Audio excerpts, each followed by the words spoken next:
Morning po. Magandang umaga.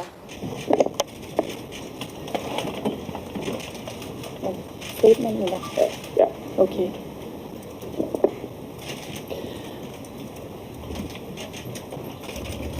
Assalamualaikum warahmatullahi wabarakatuh.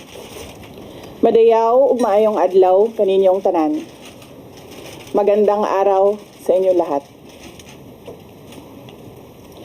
Proverbs 19 verse 21 states, "Many are the plans in a person's heart, but it is the Lord's purpose that prevails."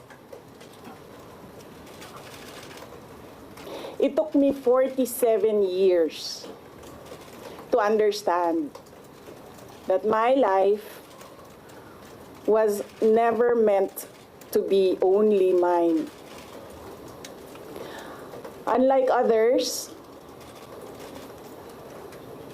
I may not have been born just to chase happiness. For a long time, I questioned the weight of responsibility to my family, to my country, to everyone who called on me. Today, I have peacefully accepted that my life is unlike any other. Sa unang mga buwan ng aming mga termino, nakita ko na ang kawalan ng katapatan ni Bongbong Marcos Jr. sa mga pangakong binitawan noong kampanya,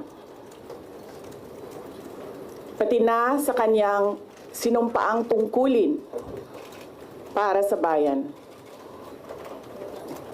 Dahil hindi ko kinaya na maging bahagi ng 2025 national budget na tadtad ng katiwalian, pinili kong umalis sa kabinete kahit alam ko na mula pa noong 2023 na ang magiging kapalit ay ang aking impeachment.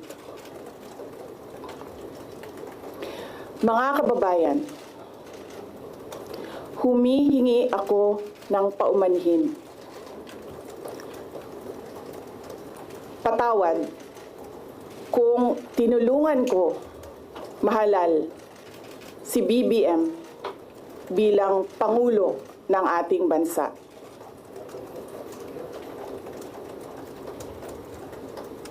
Patawad kung hanggang ngayon ay marami pa ring Pilipino ang nalulunod sa baha ng dahil sa malawakang korupsyon.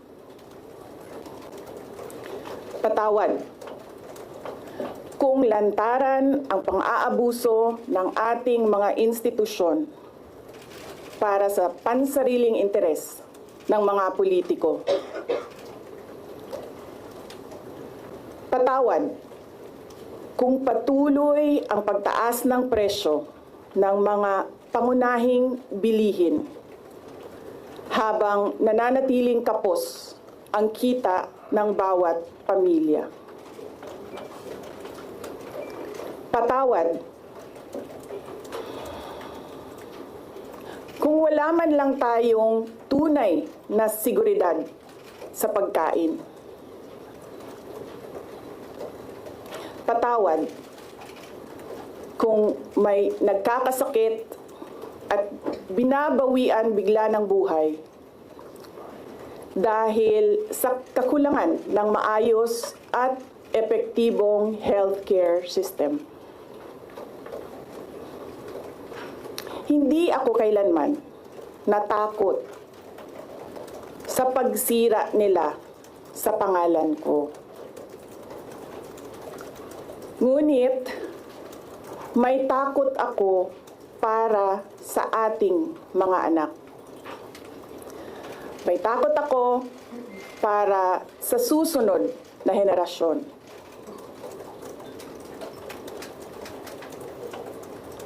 May takot ako para sa mga kababayan nating walang bahay sa ibang bansa. Walang pangalawang pasaporte, walang ibang matatakbuhan kundi ang Pilipinas. Kahit ito'y patuloy na nalulugmok sa kahirapan. Na ako'y kahadlok, nga moabot ang adlaw na dawaton na lang nato ang kapobrihon isip kapalaran. Nga maanad na ta sa sayop, nga mawad-an na lang ta og paglaom. Og labaw sa tanan na ako'y kahadlok,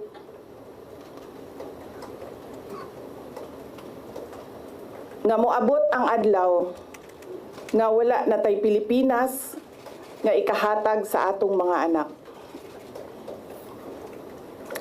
I cannot kneel before each and every Filipino to beg for forgiveness. Instead, I offer my life, my strength, and my future in the service of our nation. Mga kababayan, ibalik natin ang tapang at malasakit para sa Diyos, sa bayan, at para sa bawat pamilyang Pilipino. Ako si Sara Duterte, tatakbo bilang Pangulo ng Pilipinas. Shukran. Any questions? First question. Next time na ang question. Oh. Thank you. Oh. Good morning. Iniwan ko kay JC yung kabuuan ng speech.